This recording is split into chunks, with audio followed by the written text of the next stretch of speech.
I'm working on a book on Thomas Hardy's use of illusion in his work. Hardy was fiction writer, poet, and occasionally essayist and dramatist as well.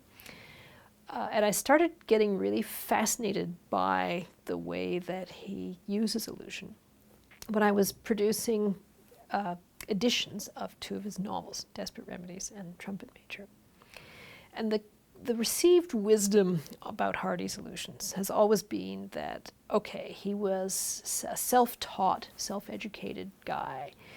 And so when it came to using illusions, he never knew how to do it properly. He used them in a very obvious way. He was showing off his knowledge. So that was kind of the way that I'd always heard Hardy's illusions talked about. And when I started doing the editions, and one of the things you have to do for editions is produce annotations that explain all these illusions, where they come from, and so on.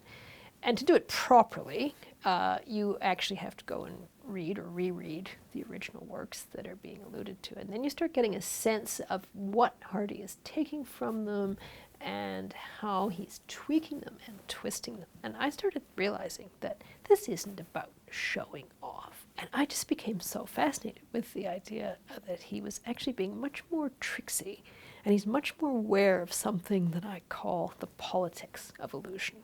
So he's very much aware of who is saying what, who is drawing on what kind of reading, and on how people are receiving that. Are the people who are listening, do they know what that quotation is from? Do they even recognize it's a quotation or an illusion?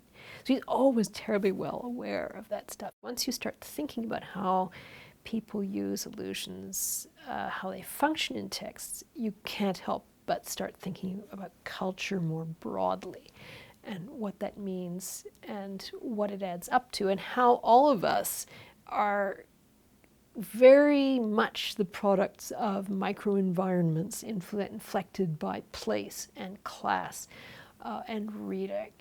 And we all draw what I have taken to calling our culture maps in different ways.